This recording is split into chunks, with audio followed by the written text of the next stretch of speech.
two installments. I want to do the next two installments of our Mishnah series.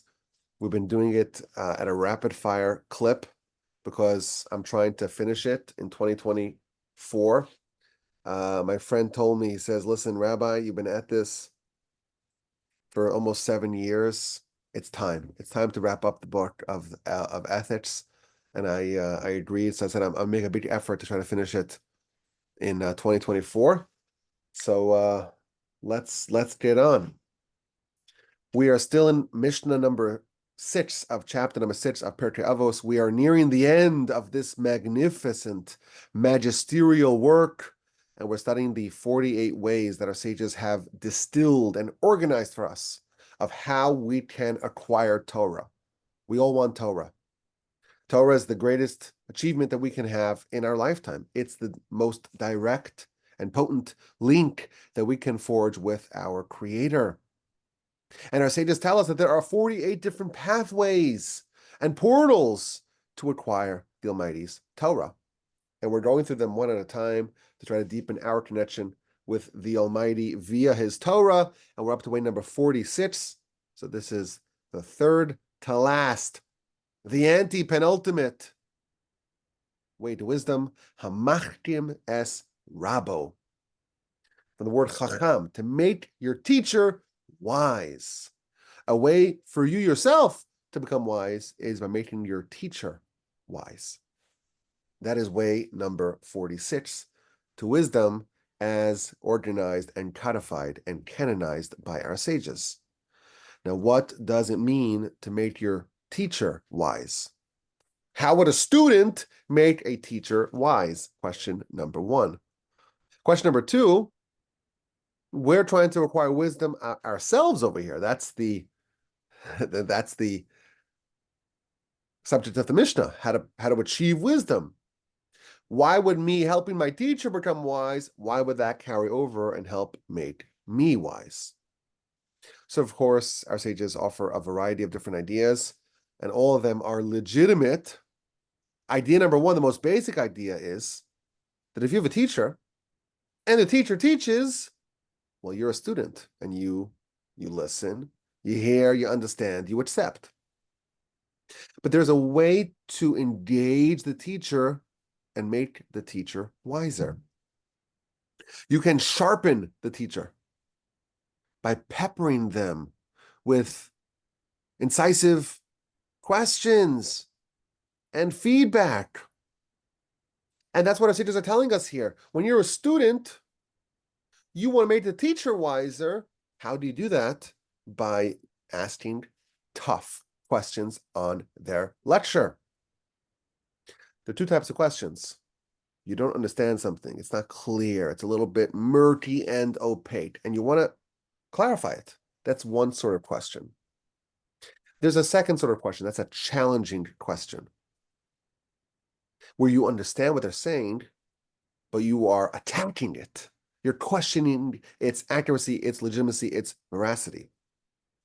In English, they're both called questions. In Hebrew, there's different words for these different types of questions. One is a clarifying question. What do you mean? Elaborate, explain, help me understand this better.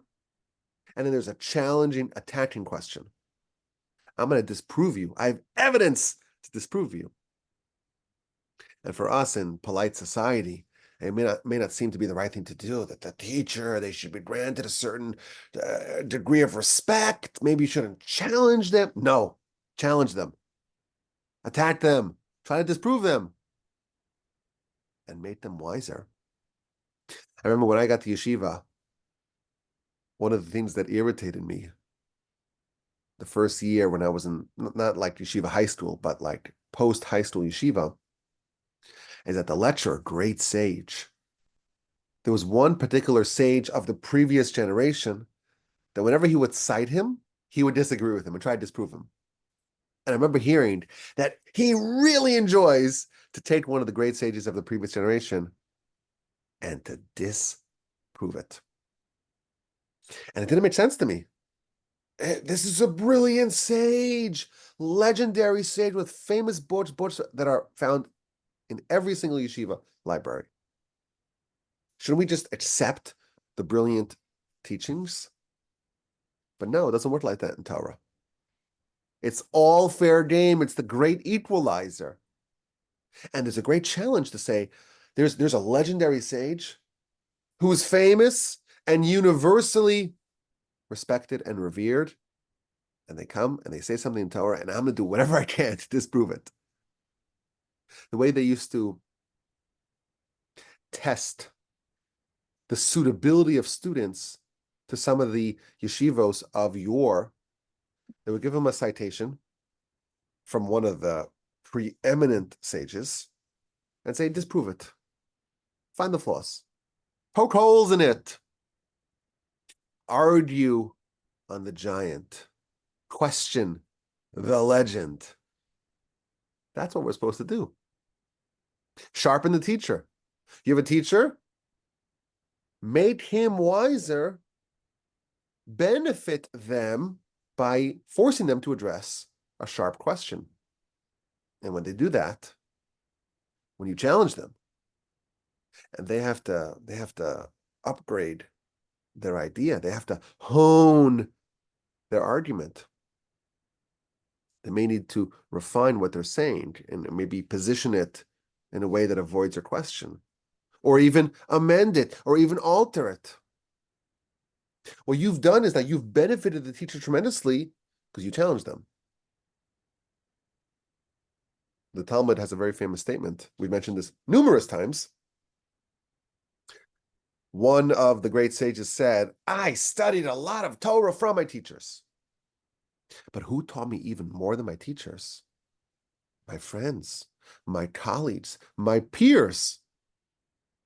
Umi talmidai, yoser mikulam. And for my students, my subordinates, I studied even more. Because when you're forced to teach the students, and the students don't just sit around and accept what you have to say. They're tough, and they're sharp, and they're not going to accept something that's not crystal clear. That teaches you more than anything else. The Talmud analogizes this to a bonfire. How do you build a bonfire? You want a bonfire that's raging and strong and powerful and long-lasting. So of course, you have to have very big, thick logs of wood. But you can't start a fire like that. You have to have the small kindling, little twigs. The way you build a bonfire of Torah is those little twigs, little shavings, little carvings. They could ignite the larger sticks of wood, the larger logs. A young novice, a young student can actually make the teacher wiser. That's the idea, or idea number one, of making the teacher wiser. But in our Mishnah, it's not about making the teacher wiser. It's about making you wiser. And you become wiser by making the teacher wiser. How does that work? How does it help you to sharpen the teacher? It helps the teacher, no doubt. But how can it help me if I make the teacher wiser? So the commentaries offer a few different ideas. Number one, basic. If you make others wise, and you're engaging in the material that forces your counterpart to become wiser, you will also become wiser.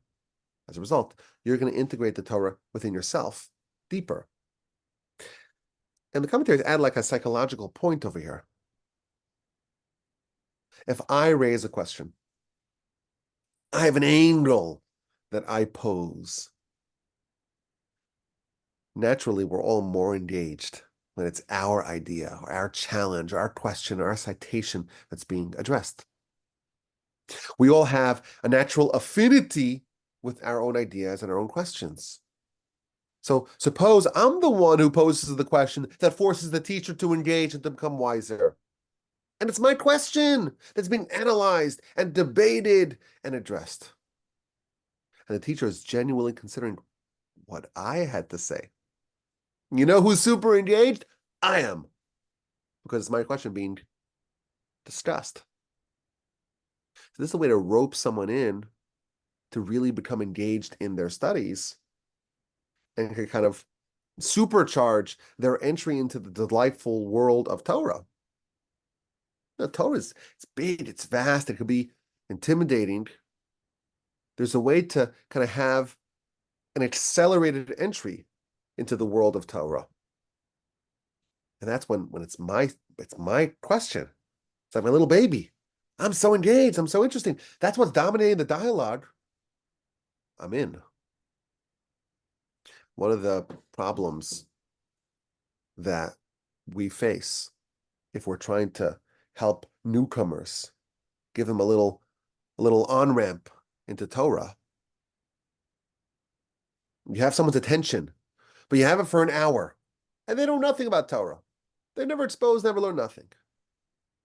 You have to use that time very wisely to try to engage them. And you're trying to convey to them, ideally, a little bit of a flavor of the rigor of the intellectual and spiritual delight of intensive Torah study. Now, you did it the hard way because you were taught from a little kid how to read Hebrew and how to understand Hebrew. You went through the stories of the Torah and the scripture and the Mishnah. And you have a lot of experience. And you've reached that point of experiencing the delight of Torah at a very advanced level. And you have a novice, an absolute beginner. How can you find a way in a short amount of time to give them a little bit of the feeling of why it's so special to you? So one of the strategies that is employed is to try to find a way to get them to ask a question. You read a verse and you tell the newcomer, find 5 questions. Like, what are the 5 questions that you could think of? And if they're clever enough, they could come up with some questions. If they raise the question, now they're curious. Now they're engaged. And now you could walk them through some of the maybe Talmudic analysis, what are the different concepts and the background and the deliberations and the sources, and maybe the uncertainties, until you resolve their question. In a short amount of time, they've got a little snapshot of what it is to engage in rigorous Torah study. So perhaps this is the idea. You make a teacher wise. It's your question. You become wiser as a result. There's another benefit for the student who makes the teacher wise. You're the student, they're the teacher. Why are they the teacher and you're the student? Why are you on different sides of the table? Well, the teacher is older, perhaps, more experienced, more knowledgeable, spent a lot more time doing this. And you want to challenge them? You want to try to disprove them? What does it take for you to do that? How hard are you going to need to work to credibly challenge them? You're going to have to put in a lot of time.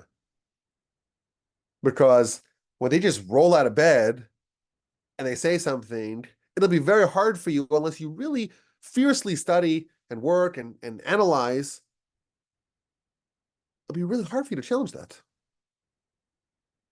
So they're just coasting, and you have to sweat until you ask a question that's going to force them to become wiser. So if you challenge the master, you challenge the teacher, you make the teacher wiser, you find a way to poke holes in the argument. You are able to find flaws in their reasoning. So yes, they become wiser, but you know how hard you have to work to do that? You got to work really, really hard.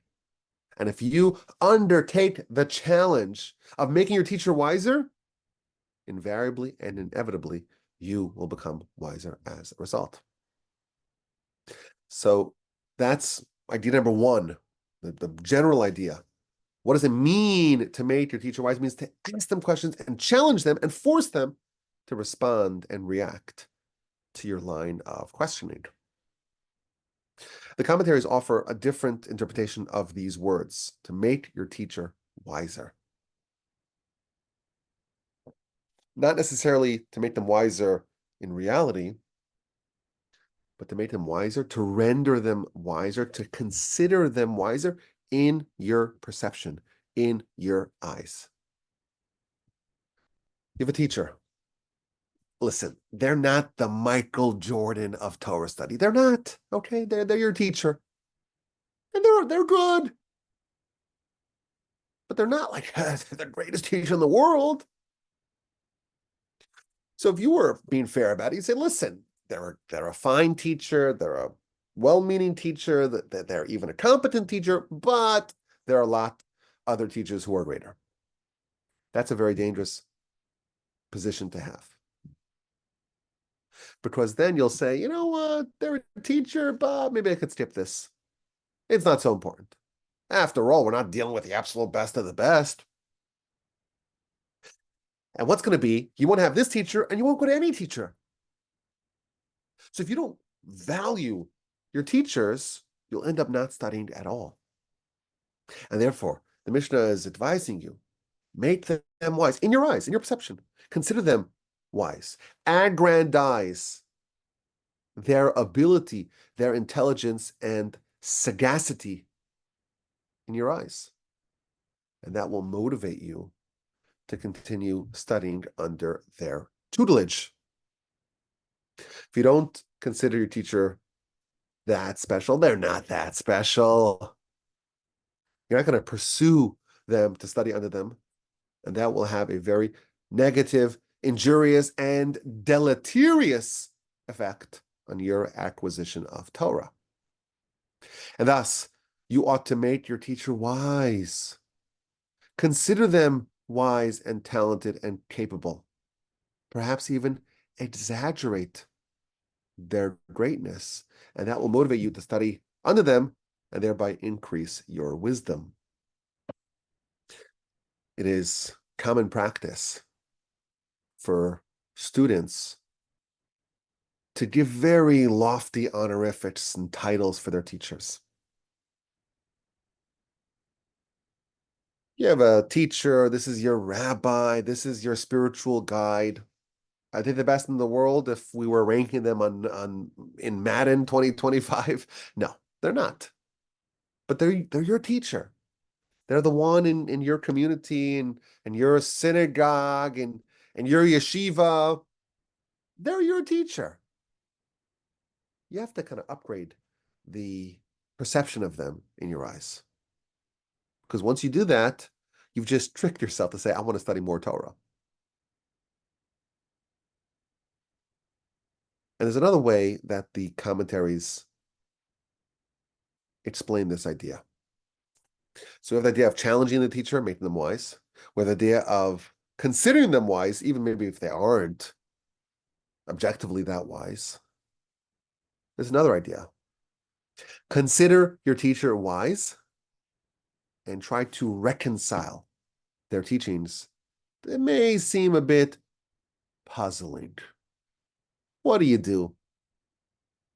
The teacher makes a statement that seems wrong, it seems off, it seems misdirected, it seems shallow. This is not what you signed up for. You want something intelligent and sharp and fierce and vigorous.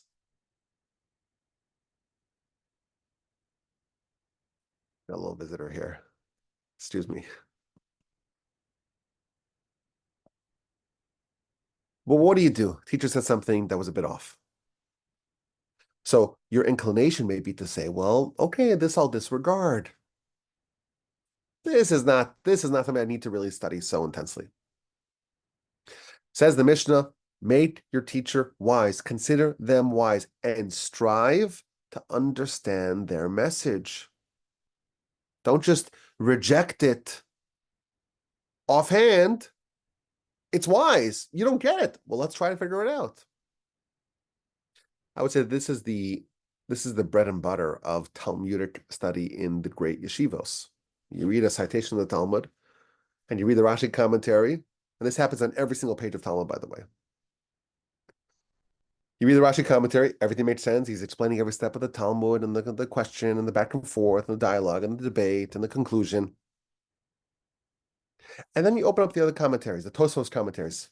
On every standard volume of Talmud, you have the Talmud in the middle, and on the inner margins, you have the Rashi commentary, and on the outer margins, you have the Tosfos commentary. And invariably, Tosfos starts his commentary saying, Rashi says this and this and this and this, but he's wrong. Why? I have this proof, this proof, this proof, this proof, why he's wrong.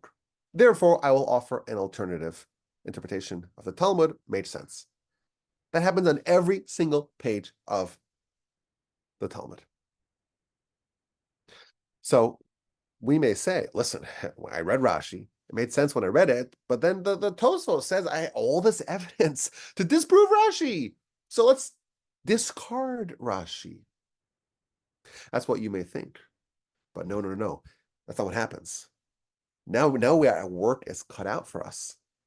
We treat every single drop of ink authored by Rashi with extraordinary gravity and seriousness. We understand that every word that he writes is calculated and measured and precise. There is no way that the citation that the Tosfos cited as a question, as a challenge at Rashi, there's no way that Rashi forgot it. He didn't forget an explicit teaching in the Talmud. That's not a possibility. That option is not feasible. But the question's so glaring, so obvious. What do you do? Your question is, okay, there is a resolution. There's no way that Rashi just forgot another teaching in the Talmud. Not a possibility. So he knew exactly what you know, and he wrote what he wrote. Nonetheless, there is a resolution. Go find it. If we were able to bring back the great Rashi to our room, and we read the Talmud with him, and we read his commentary with him, and we asked him Tosfos' question, he would have a response. He knew exactly what they knew, and he wrote what he wrote nonetheless.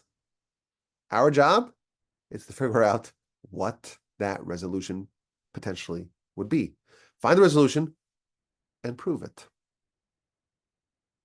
Consider your teacher wise. Don't consider that they're a dunderhead. Don't simply ignore it because you have a question and because it makes no sense initially. Consider them wise and toil to understand the message. If you do that, not only will the honor of the teacher be restored, that will upgrade your level of study. So we have two general approaches to understand way number 46. Machkim es rabo, sharpening your teacher. We start off by saying, well, it's challenging the teacher, asking sharp questions. And you know what? When your question is being discussed, it's your question being addressed over here, you're more engaged and your study level will be upgraded. A second idea we said is to challenge the teacher. To do that, you must work really hard. If you undertake an objective to challenge the teacher, necessarily you're going to have to upgrade your studies. And finally, two other ideas. Consider your teacher wise and pursue them as a teacher. Consider your teacher wise in your eyes and treat their words with seriousness and gravity and try to work really hard to toil to understand what they mean. Way number 46. Hamachkim es rabo, someone who makes his teacher wise, someone who sharpens his teacher. Way number 47 is the penultimate way to wisdom of the 48 ways of wisdom. Our sages, again, we have to appreciate this. They did a tremendous service for us. The great giants of Torah, absolute legends of Torah, they codified for us 48 different pathways that we can undertake to achieve, to unlock, to acquire the Almighty's divine Torah. And we're up to the second to last, the penultimate way to wisdom, Hamechaven es shmuaso. So what this means, it's not exactly clear what it means, but how it means to target or to direct your studies. It's not exactly clear what this means. And of course, the commentaries offer a bevy of different ideas of how to understand way number 47 to be precise, to be targeted in your studies. So the first idea comes from the Maharal. He has a little bit of a different version of this way to wisdom. He doesn't have Hamachaven Eshmuoso, which means target.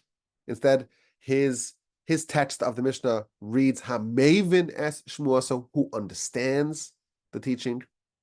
And he explains that when you hear something, you study something, a way to wisdom is to not accept what you learn until you understand it. There are other religions that talk all about, we just accept it. Papal infallibility, authority, it's faith. Yes, it makes no sense. Yes, it's completely illogical, but we just accept it as faith. That is not our way. We don't do that. We don't accept the incompatibility with or between human intellect and the Almighty's divine Torah. We don't just say, well, this is our tradition and it makes no sense and it's illogical and it's flawed, and we just do it nonetheless. Torah is not supposed to be illogical. It's not supposed to be faith-based, at least not the ideas of Torah. That's a different religion.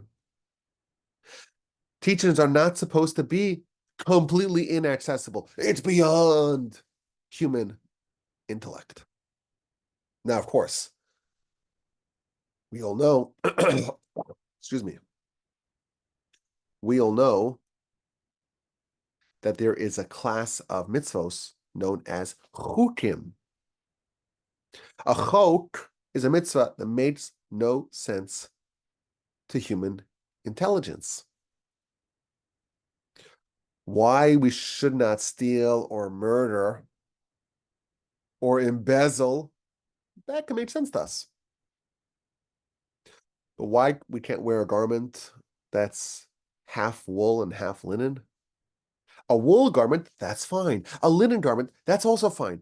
A garment that's half wool and half linen, that's a problem. Makes no sense. Someone is impure because they came into contact with the dead.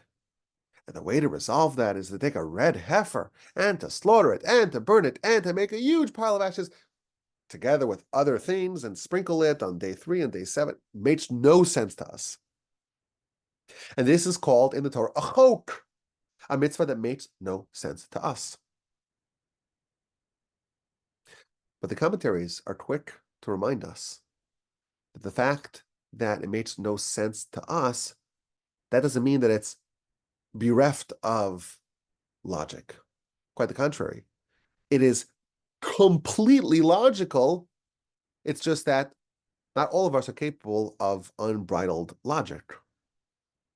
Now, what this means is the human of the human, the soul of the human, is actually very, very spiritual. We don't see our soul. There's no way to measure it and to quantify it. It's invisible. But you pull the soul out, and suddenly all you have is this lump of flesh that's completely useless. The best analogy for the soul and the body is hardware and software. If you have a device, you got a phone, you got a computer, where's the software? Like, how do I find it? How do I pull it in? How do I pull it? You can't do that. You cannot visualize software. But if there's no software, the hardware is a paperweight. It's useless. I think the reason why the Almighty allowed the humans to invent computers and transistors and chips and operating systems, it's to create for us a perfect analogy of body and soul. Like if I install software in my computer, will it become heavier? But it's a completely different machine. But why doesn't it change in weight? No, it's invisible. But where is it? We understand. You interact with technology. There's a hardware and then there's a software, and they work together. If you have one without the other, it's not useful. If you pull out all the software from the hardware, all you have is a hunk of metal. Same thing, body and soul. If we were to look at our soul, the soul is way loftier than the loftiest of angels. If you were to look at the soul and you were to give it Torah, it would understand everything with crystal clarity. It will know exactly why a garment of linen is fine, a garment of wool is fine, but a garment of half linen, half wool is completely anathema. It's completely problematic. So we're acknowledging that it's illogical to us based upon our current configuration. That's okay. You have a body, okay? That's a problem, but that's the design. The design is that you have a body. Okay, so there's certain things that are not in your current orientation. You cannot really understand it. But that doesn't mean that we embrace the idea of just saying, oh, nothing makes sense and we're just doing it all because of some sort of tradition. We know the canonical example of a chok, of a mitzvah that makes no sense to us, is the red heifer.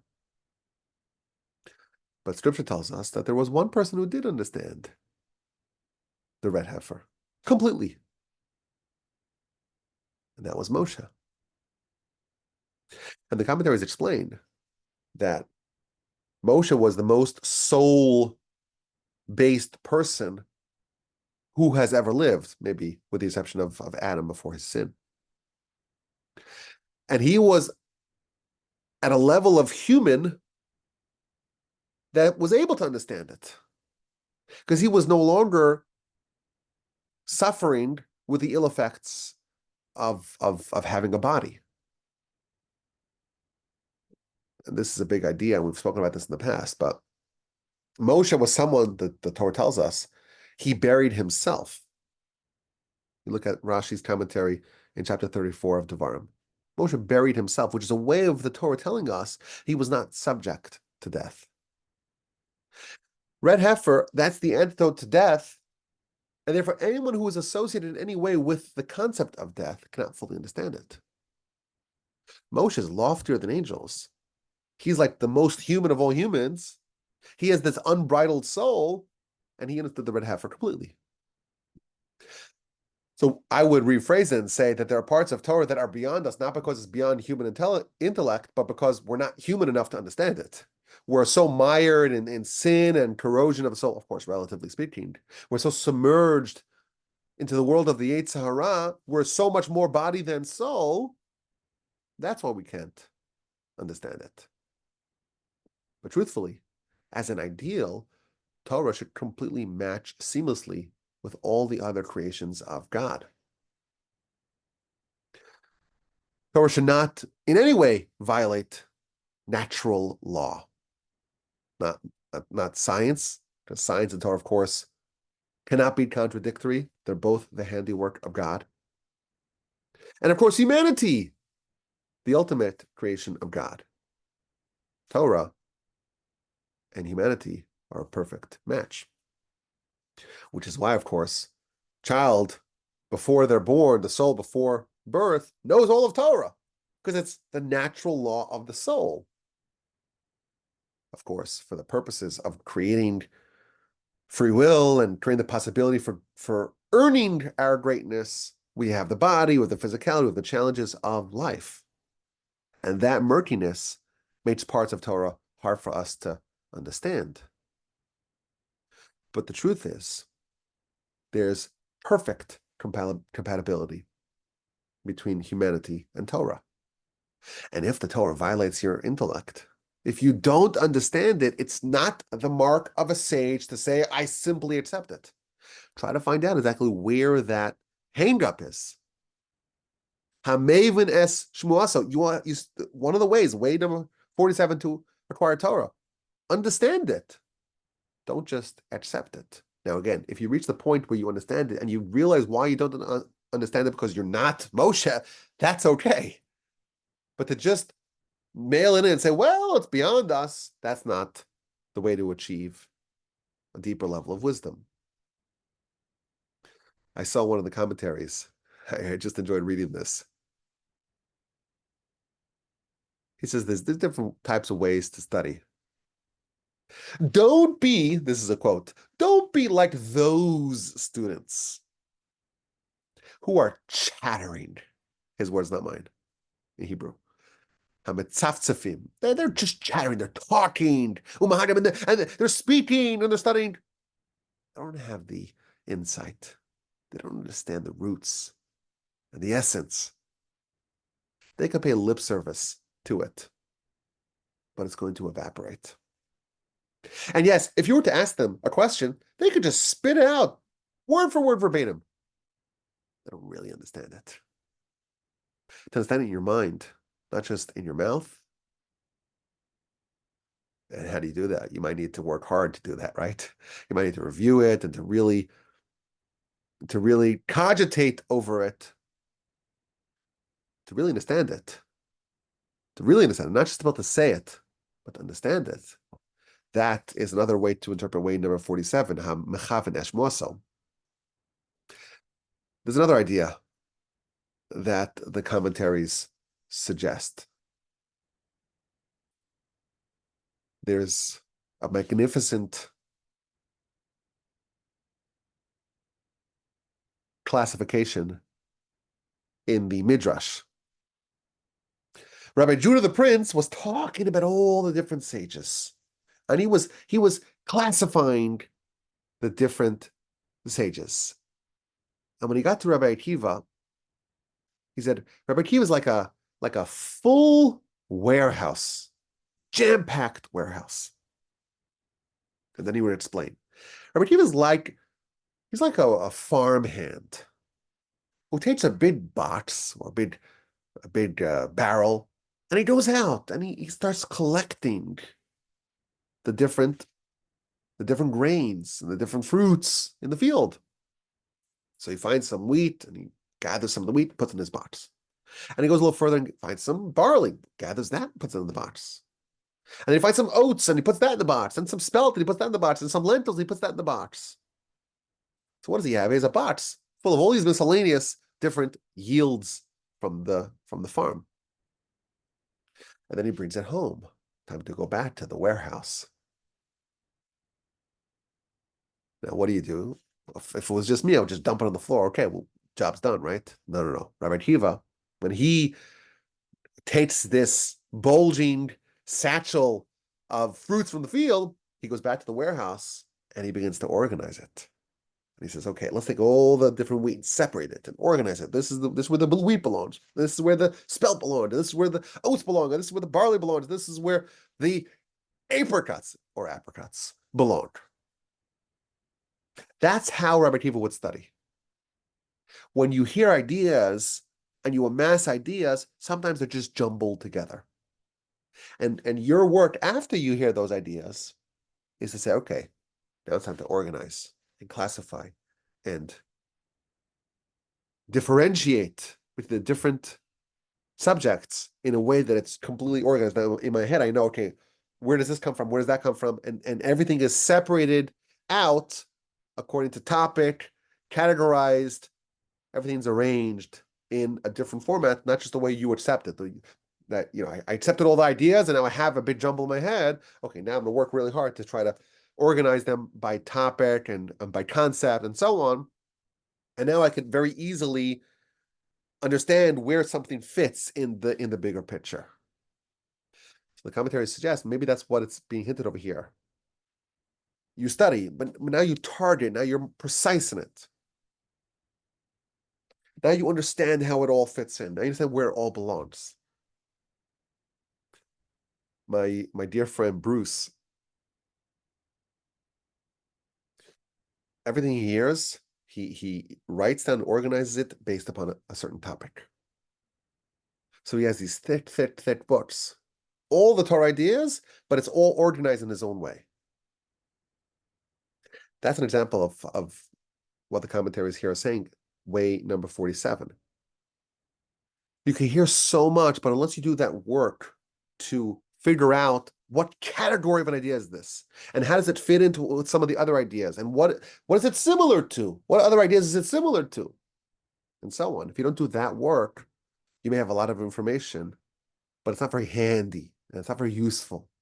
And it can create even more confusion that may outweigh the benefit. Of course, we always want Torah, but there's work to do once you have it to organize it, and that is another idea in way number 47. And finally, Hamechaven es shmuaso can also mean where you intuit the teaching. You start off your career as a student. The babies, they're still all born ignorant. Is there a way to solve that? You work your whole life to amass, to understand, to learn, and the baby's born with nothing, ignorant. Okay, but that's the system that the Imari designed. But the child begins their career as a student, and they're learning. And they first learn the basics, the ABCs, quite literally. And maybe they start learning the scripture and the Mishnah and the Talmud, and then they hear advanced lectures in the Talmud. At some point, it's a stage in their development is to take off the training wheels and to allow them to roam on their own. When do you do that? When do you stop going to lectures and start maybe making your own lectures? That's way number 47. You study. This is the way it's done in every yeshiva, by the way. The lecture is only given after the students have studied it on their own. And the way you're supposed to do it is you're studying, let's say, 3 hours on one section in Talmud, and you're trying to understand it, and you're trying to kind of in your head create the lecture. And then you're finished studying, you go to the lecture and say, well, they're saying something completely different. The teacher, the legend, is saying something completely different than I would have said. And now I see why. I hear the flaws with my approach. And here's why their approach makes so much more sense. So then after the lecture, you say, okay, let's put the pieces back together. This is what we had thought. This is what we had proposed initially. And here's why that maybe wasn't as sharp, as tight as it could have been. And this is why the lecture kind of clarified things for me. And now we have a way to approach it. And the next day we'll do the same thing. Next piece of Talmud, the next citation. And we'll study it, work really hard trying to understand it, maybe kind of simulate the building of our lecture if we were to give the lecture. And again, we go hear the actual lecture. And again, we're upstaged. And again, we miss something and we overlook something. And that's going to happen for years. Every day you start off, you study, and then you hear the lecture, and then in the evening, you're kind of piecing it back together and saying, you're kind of upgrading your perception of that piece of Talmud. And you're slowly refining your nose. You're sharpening and honing your skills. And then one day, you arrive and you study for 3 hours with your study partner, and you think of how you would say it, and you think how you would prove it, and you kind of simulate the lecture, and you get there, and it's exactly what you said. And then it happens again, and again, and again, and again. Now you can take off the training wheels. Because now you've absorbed the teacher and the methodology and the mechanism and the systems in such a way that you're mechaven shmaso. You've targeted, you've intuited what the teacher would have said. When you can say exactly what the teacher would have said on your own, now you've matured, you're now independent, and you should go on your own, not just to study this particular area of Torah. Now take that skill and apply it across the board. There's a famous letter written by Rashi. where he writes, he's like, I never heard this from my teacher, but I know for sure what he would have said in this matter.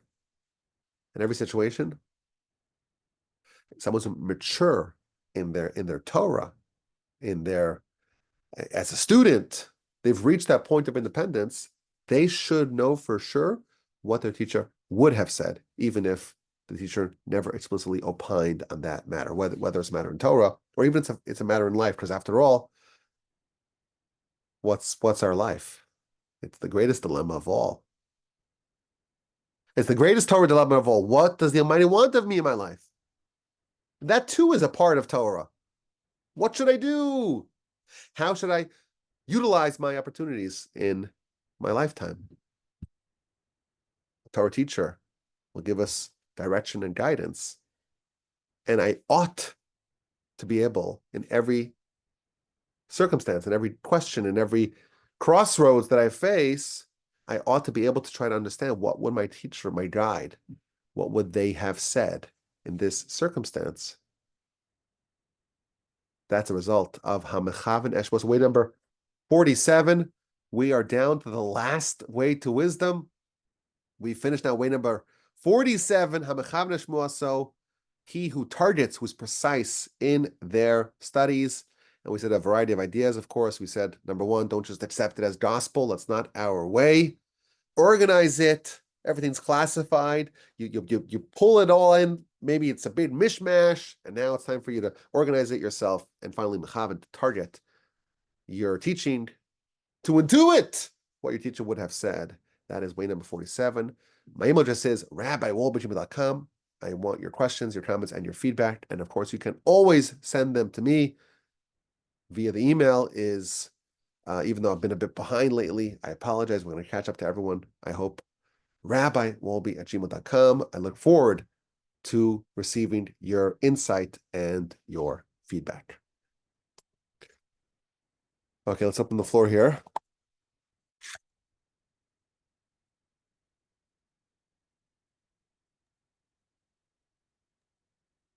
Great teaching, Rabbi. Really appreciate it. Oh, thank you. I appreciate that. I like Nancy, go ahead, I'm Mary Lou. sorry. No, go ahead. Go ahead. You went. Okay, I like the idea where you said it was a bonfire and Yes. we're the kindling wood. Yes.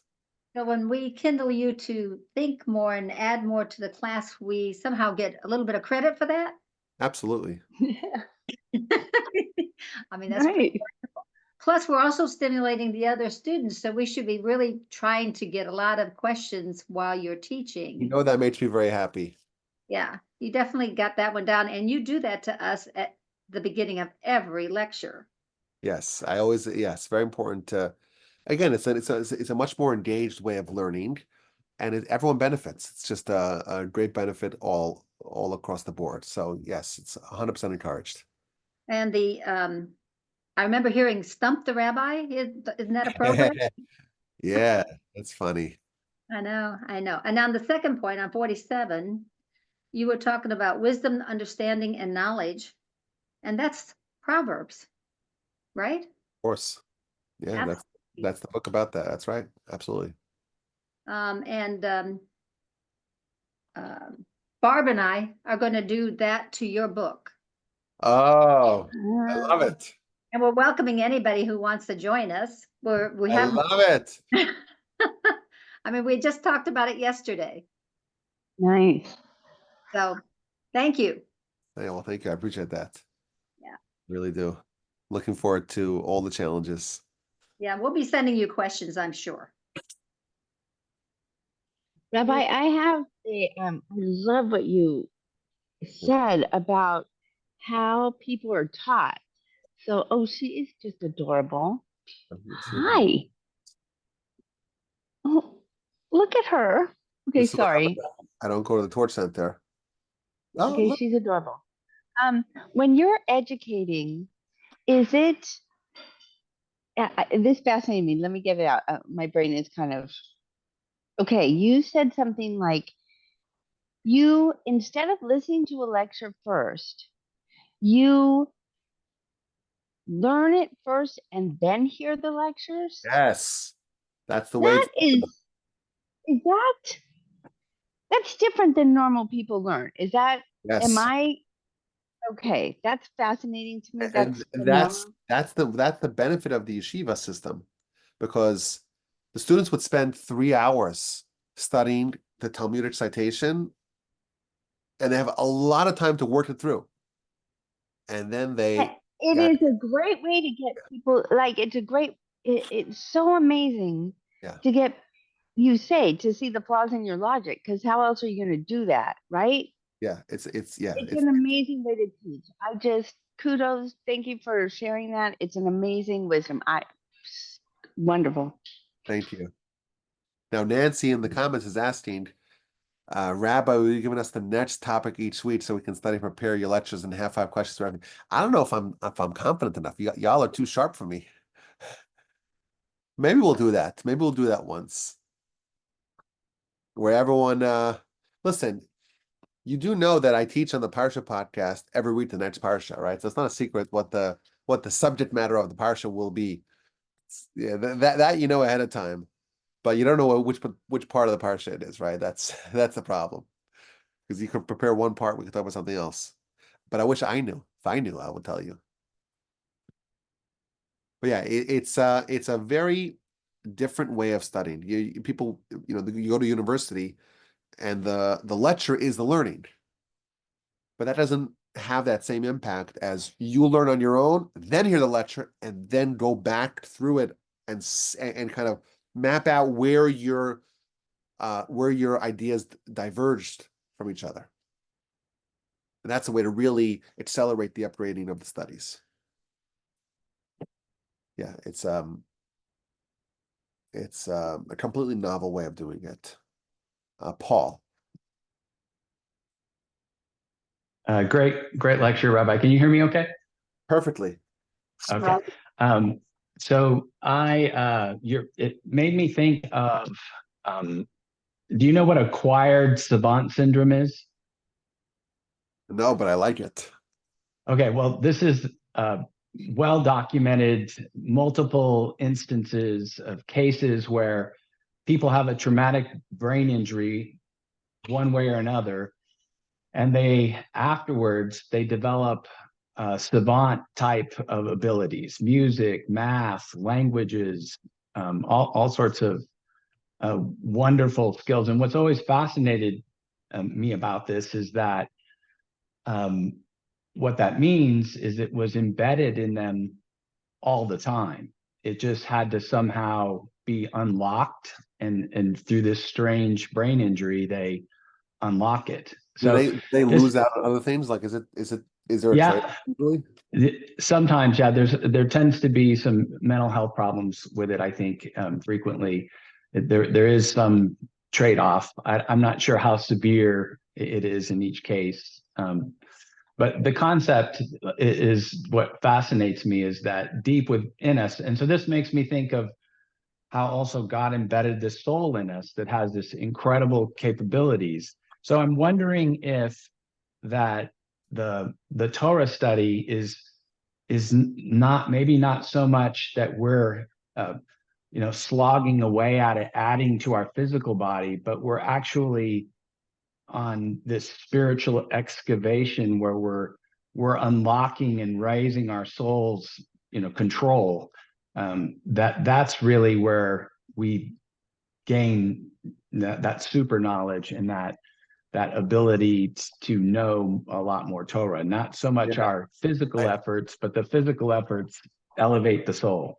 I very much like that, and I love that framing, spiritual excavation. It's great. It's like the archaeologist. There's a city there, just that it's covered. And you got to clear away you got to clear away very carefully remove it, remove all the layers and layers of factors that are inhibiting it from being manifested. Yeah, absolutely. And that's a big theme. We've spoken about this in a few different ways, how really it's all there. And you need to unearth it. And that's one of the big themes in my book, as you know. Yes. And I think it's a big theme in life. Like I spoke about this a couple weeks ago on the Parsha podcast. I don't remember how it came up, but that we have it all. Oh, I spoke about the donkey, the speaking donkey. Yeah. That Yeah, that you look at, it's a miracle, but what's the miracle? The miracle is only that God opened its mouth. It always knew how to speak. It always knew how to speak, just the mouth was closed. The gatekeepers. Yeah. We all have greatness. It's just that there's a little, you think about like a little key can unlock a huge door and a huge lock. It's a tiny little key. Just a little key and just a little turn. That's it. And like this whole vault is opening. It's all there. The vault's there. It's all open. It's all there. You just need something little, little twist, a little key, Just, you got to open the mouth and suddenly the donkey is jabbering. Well, your teachings over the years have been a big key for anything I've learned. So I appreciate it. I appreciate that. It's so great to have you here. And like you said, we said that it makes me wiser. It definitely does. Like what I would have accomplished and what I would have taught, what I would have learned, if I didn't have y'all here every Sunday, like it's incredible. I appreciate all of y'all. Really, I really do. I'd be sleeping in now, right, Rex? I'd be sleeping in. And I'd go play tennis. I find when a day when I don't have a lot of work to do, like you could just lose the whole day, like not do anything productive. You've had that before? You've had that experience where it's like, oh, I did a lot of work already yesterday, and today I'll relax a little bit more, and before you know it, the day's over. Like, what have I done? That happens. Okay, the sad thing is when you get to be my age, you walk around and you wonder what it is you just did and what you have to do. So there's that.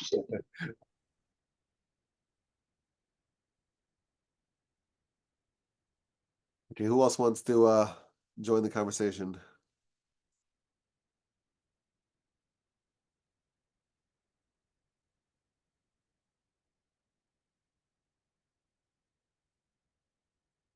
Rich, do you have a question, Rex?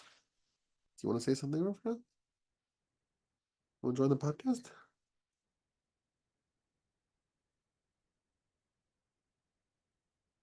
These are Abba's friends. Let's see. Look at that. What's that? A rabbit? Is it a rabbit? It's a fake one. It's a fake one. Yeah, okay.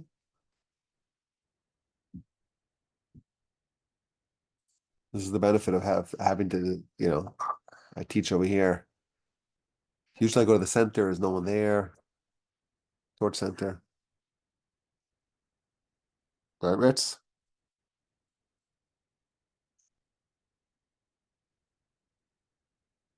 Okay, anyone else wants to share something before we sign off for the week?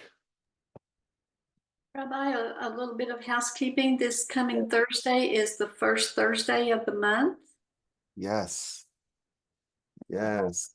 Yeah, let's try to let's be in touch. I'll be in touch with you on Thursday. So as of now, we're tentatively we're in, but might be a little bit tougher than usual, given that I might have a hard time finding a location, but I think I'll find a location. I think I'll and again that would be at 7:00 Central, so that would be 8:00 Eastern. Yeah. Right. Right. Yeah, yes, the answer is yes, and but again, if I need to cancel, I'll be in touch with you on Thursday, as we always are. Okay. Thank you, Rabbi. Thank you, everyone. Have a wonderful, splendid week. This was a lot of fun. I enjoyed it, as I always do. Everyone take care, stay safe, and hope to hear only good news from y'all, and see y'all next week. Same time. Take care. Thank you, Rabbi. Thank you.